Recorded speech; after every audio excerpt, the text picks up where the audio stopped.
And away we go. It is the nightcap right here on BearcatJournal.com, brought to you as always by our good friends at Galactic Fried Chicken. Visit www.galacticfriedchicken.com. Download the app for Android, iPhone, everything Galactic. Stop down in Dayton, Kentucky. Have them pump it up, or tell them to pump it up. Save 15%. And, of course, you can also get delivery to your house through Uber Eats and the Galactic app. Closed on Monday and Tuesday, open Wednesday through Sunday. It's been too long. I haven't been to Galactic. I've had so much going on. It ain't my fault. It ain't my fault. That's what we were laughing at, in case you were wondering, as we were coming in. We were sometimes things. I did try the sauce today. That's what I hear. I did. I gave it a upper sevens score. So I hear. I thought it was good. I thought it had it was a late zip, but it, like, after you had two or three, you know, like you buy a bag of chips and they say they're spicy, or they've got like jalapeno on them, and you eat one and you're like, that's not spicy, and then you eat five and you're like, oh, okay. They kind of had that to them. The Jimmy John's jalapeno chips are kind of, yeah, like that kind of, yeah, like it's a late heat. It's a late heat that they had. But they were good. I don't know that it's like I said to Dave on the BCJ pod tonight, I don't know that like in 2 days I'm going to be like hitting up Uber Eats to have them bring me 20 of them, but it's an option. If I'm eating at B-Dubs, I will definitely consider it, because I don't, their sauce line is not a favorite of mine. I usually just go medium or hot, depending on how I'm feeling that day. So this will definitely enter into the equation, but I liked it. So good for sauce. That's what I got. And I had the Mo Egger burger yesterday at Moorline, and that was pretty good. nice. That's what I got for food. And I need to get back to Galactic Fried Chicken. I need another bottle of Galactic sauce. I have used my allotment, and I need more. Shane, I need more Galactic sauce, Shane. And Shane's going to be like, you got to come to the store. And I'm like, I'm trying, bro. I'm trying. Anyhow, we covered a lot of stuff. We covered a lot of ground on the BCJ podcast tonight. One thing we did not get into is there was a rules committee deal today. Rule changes in football, rule changes in the transfer windows for football, basketball, pretty much everything. So I thought this would be a good place for that. One thing you took specific issue with, and we'll do one of these, was the football rule change that came out today that got the most attention. So it has to do with the defenseless player passer. A defenseless player is one who, because of their physical position and focus of concentration, is especially vulnerable to injury. When in question, a player is defenseless. Examples of defenseless players include, but are not limited to, a player in the act of or just after throwing a pass. This includes a player in a passing posture with focus downfield. So sacking the quarterback is now illegal. Apparently, if they are in the motion of a pass. That's more often than not when you sack a quarterback. Or at least cause a fumble. Right? Strip sacks are now out? I don't know. Remember when Walt Stewart took the ball from the UConn quarterback and just said, thanks, that's mine? Yes, I do. That he would have been considered defenseless. What are we doing? It's obviously a quarterback-driven. Football is a quarterback-driven sport. We all know that. If the quarterback has the ball in his hand, he is not defenseless. That's stupid. We've already limited hitting to the head, hitting to the. At least hit the head, can't hit the knees. Right. Have to be above the waist, so you can only hit from the shoulders to the waist. To the waist. And now you can't hit while they're moving, apparently. While they're about to throw. How? I don't envy defensive players in any league. How are you supposed to play defense? I can't answer that. Especially if you're a defensive lineman, if you're a defensive lineman or a linebacker or a corner, like, would that Sauce Gardner blitz against Houston have been considered defenseless? Who knows? Maybe Clayton we never. Tune was downfield, right? He never saw the blitz coming. His eyes were downfield looking for a receiver when he got rocked. That would have, by the definition of this rule, that would have been illegal. Maybe we never get to see how high he can jump in celebration, which I believe was like 78 inches in the air. He won the national high jumping championship with that jump. He could have jumped 2 hurdles. Stacked. What are we doing? I don't understand it. I again, like, I get protecting the quarterback and all of that. And if you want to find a guy 15 yards because the quarterback has let the ball, but that's a late hit. We already have that. Correct. That's roughing the quarterback. That rule is already there. What this rule does is allows you to penalize somebody hitting the quarterback while he has the ball. Correct. And I guess I understand like the intent of the rule, because technically you can't fumble the ball if you're in the motion of throwing, but only if your arm is going forward. But football, you can be back here and fumble. Correct. But if your arm is moving forward though, and you hit the quarterback, that's now a 15-yard penalty as they're moving the arm forward. I get that it's probably to try and make the decisions of the referees easier, because you have to determine if the arm was moving forward, and we can just now say it's a 15-yard penalty, so we don't have to even deal with, was the arm moving forward? Was it a fumble? Who knows? Now it's a 15-yard penalty.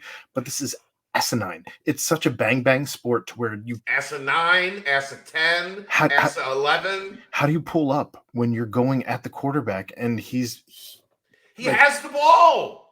Think about how long it takes to go from like here to here. Just literally, it's a tenth of a second. Fractions of a second. That's not even a full second to go from here to here. And you have to pull up and not follow through on a quarterback because he's defenseless.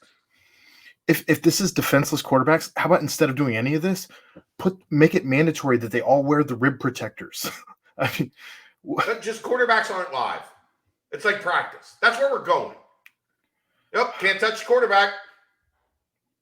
You touch the quarterback, there's guys that get in big trouble. Like, I've seen guys get kicked out of practice for touching the quarterback in practice.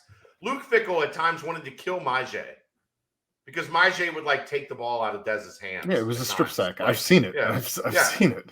Yeah. Majay just gets there and is like, that's mine. Because he wasn't allowed to hit him.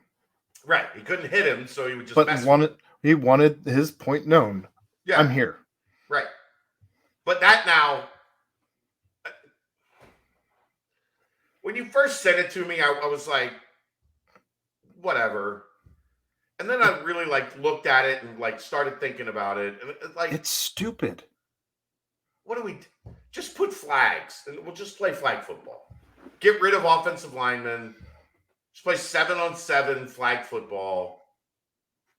But they don't have a problem when a running back lowers his head into a linebacker. I think they called that for 3 games, and then that went out the window. Yeah, they don't care about the health. It's like the bubble wrap they put on the helmets. The Guardian helmets. Yes. Okay, if those are great, why aren't those used in games? For real. If those prevent concussions and they lower the risk of a guy being 50 and not knowing his name, because why do we use those in the preseason? But after week 2 of the preseason, those are out. They don't look cool, Chad. When Jason Kelsey put the bubble wrap and taped his head. Yeah, well, Travis spoke out about him as well. Yeah. I can only imagine how those conversations between those two went. Like, hey, bro, are you wearing this stupid helmet? Yeah. Why? I put bubble wrap on mine today, bro. No way. That's sweet, dude. Why didn't I think You're of that? so awesome. I love you. Dude, sweet. Dude, sweet. I just, the quarterback now can't be hit with the ball. I'm intrigued to see how much is like focus is put on this rule, because It's going to change, especially early, because they're going to realize at some point fairly soon this is dumber than shit. Yeah, because you can also pump fake. Right. What happens with a pump fake? Tuck and run. Right. And that guy, we've seen quarterbacks fake slide.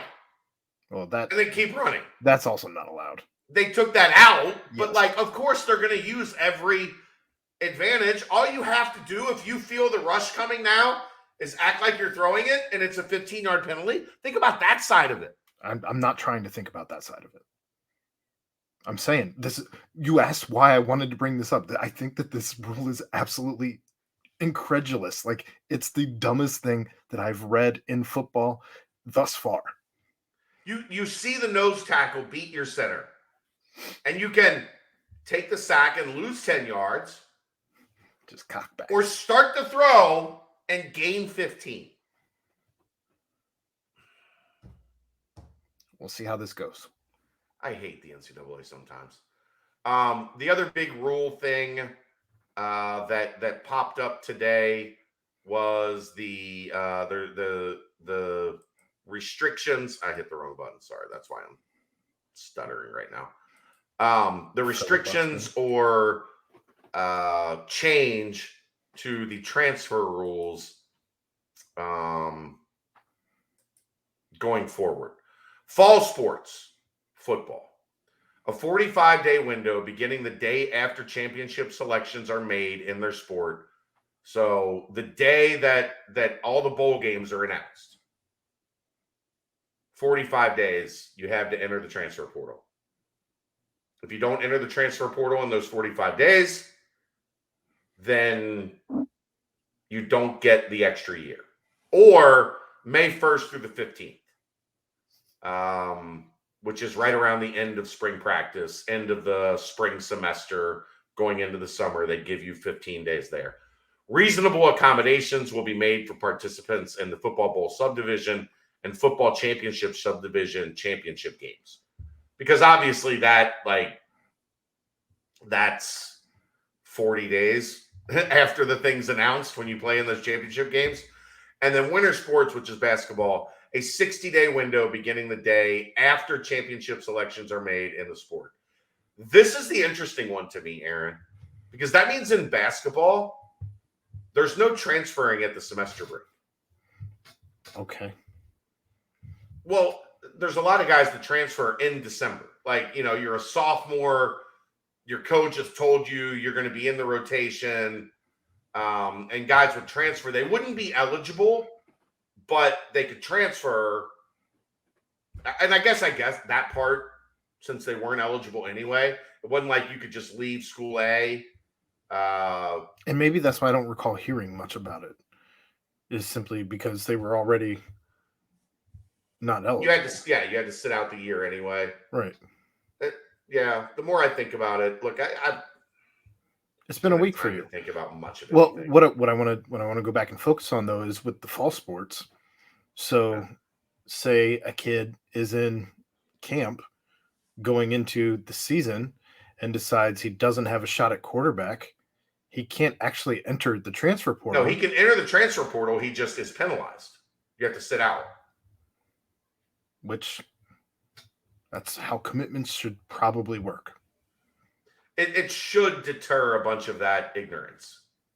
Or stick around, see it out, red shirt, because either way you're missing out on a year, and see what happens. And then you get to transfer at the end and play immediately at the school you go to. Oddly enough, Daddy Dearest doesn't always know best. Shocking. Even if they work in sports, it doesn't mean they know what they're talking about. It's weird. Do you have any thoughts on all the craziness from today? Kinda. I mean, with probably more so with the CFP than obviously anything having to do with the Big 12 TV deal and the Pac-12 still trying to make it about themselves in some way, shape, or form with these three shill writers that just I'm so over between the Johns and Howie Mandel. Yeah, I'm referring to him as that from here to forward. I think you have to stick with that. I'm owning that. That's totally fine. They all work every nerve that I have, and I have no time for that. I took a deep dive into some of their tweets today, and I'm just like, how are you paid to do this? And I guess for clicks, because I don't know, people are either just shit talking them, or some people in the Pac-12 are like, yeah, you're right. And I'm like, what are you doing? You're also a dum-dum. That's the crazy part to me. Nobody bought, I know there's like if you look in their Twitter threads, there will be 4 Pac-12 people in every thread. Yes. That's nailed it. And then there will be 87 other mentions you absolute clown. Correct. Shut up. Mm-hmm. The John Wilner thing is fascinating to me, Aaron. When did he turn heel? He broke the news of USC and UCLA to the Big 12 or to the Big 10. He could have rode the coattails of that for the rest of his career. Instead, he's he's mocked out here universally. Tinfoil hat guy. Right. Out here, you have the same information that the West Virginia guy, I can't remember his stupid, Hiver, finally stopped showing up in my mentions. I didn't even have to ignore him. I think people actually just figured out that he was dumb and stopped liking his people have shit. moved on to a new realignment expert. Who nailed everything he said, just throwing shit at the wall. So congratulations. Yeah. That's the joke. So I guess that's my thoughts as far as that goes. As far as the CFP though, do it. Go. It's amazing to me. Again, just how dumb people can be.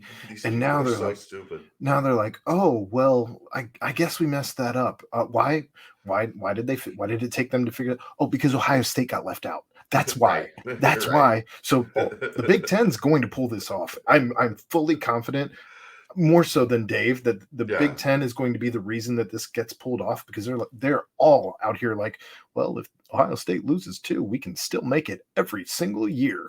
Right. That's it. Yes, sir. That's it right there in a nutshell. It has everything to do with Ohio State being number 5, being left out while Cincinnati got in, and everybody's wondering what the fuck just happened. And that's going to do it. See you tomorrow right here on the Nightcap, presented by Galactic Fried Chicken on BearcatJournal.com. See ya.